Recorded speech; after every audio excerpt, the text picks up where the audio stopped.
रात्रीचे 11:30 वाजले होते. संपूर्ण रुग्णालयात शांतता पसरली होती. फक्त ICU मध्ये अधूनमधून ऐकू येणाऱ्या बीप बीप अशा आवाजांनी ही शांतता कधीमधी खंडित होत होती. वॉर्ड क्रमांक 13, अर्थातच मार्गी वॉर्ड. हे ठिकाण नेहमीचे एक रहस्य बनून राहिले आहे. अनेक कर्मचाऱ्यांनी तिथे विचित्र गोष्टी पाहिल्या होत्या.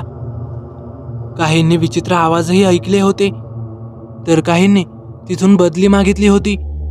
परंतु हॉस्पिटल प्रशासन या सगळ्याला अंधश्रद्धा मानत होतं. शंकर वय 52 या हॉस्पिटलचा जुना आणि विश्वासू वॉचमॅन होता. त्याच्या डोळ्यात अनुभवाची धार होती.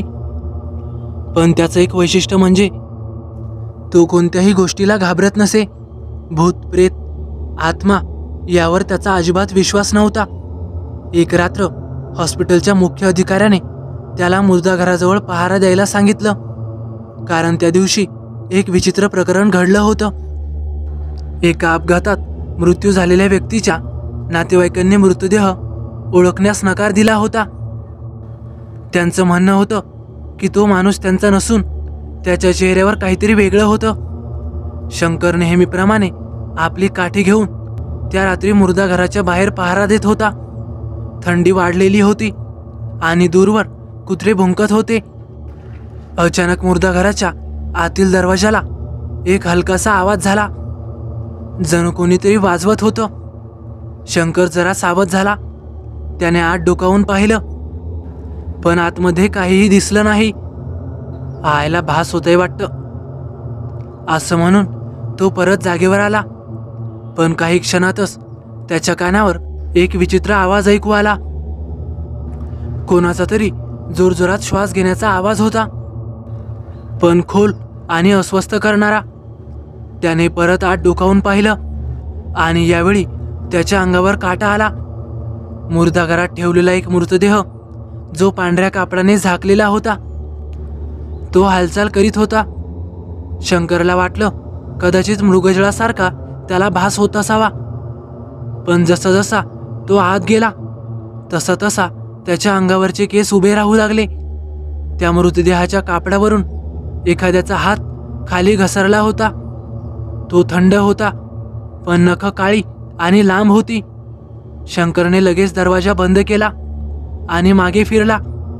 पण तेवढ्यात त्याच्या कानात एक बारीक हसू ऐकू आलं. कोण आहे? तो जोरात ओरडला. तो आवाज सर्वत्र घुमला, पण समोरून काहीही उत्तर आलं नाही. आणि तेवढ्यात एक भयानक आणि अंगाचा थरकाप उडवणारा हसू त्याच्या कानी पडलं. तो आवाज इतका भेदक होता की त्याचं हृदय जोरजोरात धडधडायला लागलं.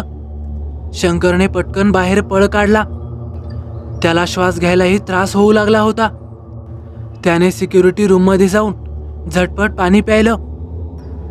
त्यानंतर काही तास सर्व काही शांत होतं. त्याच्या मनात असंख्य प्रश्न निर्माण होऊ लागले. कसाबसा धीर एकवटून पहाटेच्या 3 वाजता जेव्हा तो चक्कर मारायला गेला, त्याला मुर्दाघराचे दरवाजे खुले दिसले. त्याने जाऊन दार लावायचा प्रयत्न केला, पण आतून कोणीतरी जोरात ओढल्यासारखं वाटलं.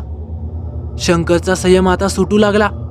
त्याने टॉर्च लावून आत झडप घातली आणि त्याला जे काही दिसलं ते पाहून त्याच्या अंगातला त्राण निघून गेला. मृतदेहाची काया आता उभी होती. तिच्या चेहऱ्यावर डोळे नव्हते, पण ती शंकरकडे पाहत असल्यासारखं वाटत होतं. तिच्या तोंडातून एक विचित्र भाषा ऐकू येत होती, जी भाषाच नाही तर एक असह्य आवाजांचा गुंता होता. शंकरने जोरात ओरडण्याचा प्रयत्न केला, पण घशातून आवाजही बाहेर निघत नव्हता आणि तो मागे पळाला. तो निघता निघता त्या मृतदेहाने फक्त एवढंच म्हटलं, मी परत येईन, अजून बदला बाकी आहे. दुसऱ्या दिवशी शंकरला प्रचंड ताप भरला होता. त्यानंतर मात्र शंकरने ती नोकरीच सोडली. तो सतत घाबरलेला असे, कुणाशीही न बोले. घरात एकटा असताना तो सतत कोणाशी तरी बोलतो असं घरच्यांना जाणवू लागलं. काही महिन्यातच त्याचा मानसिक समतोल ढासळला, परंतु त्याच्या बोलण्यातून एक गोष्ट सतत पुढे येत असते. वॉर्ड क्रमांक 13 मध्ये असलेला तो मृतदेह तो माणूस नव्हता. तर मित्रांनो, कसा वाटला तुम्हाला अनुभव? आवडल्यास नक्की लाईक करा, कमेंट करायला विसरू नका. आणि हो, आपल्या चॅनलला आतापर्यंत सबस्क्राईब केलं नसेल तर नक्कीच सबस्क्राईब करा आणि शेजारी येणाऱ्या बेल आयकॉनलाही दाबा. तर चला भेटूया पुढच्या व्हिडिओत. धन्यवाद.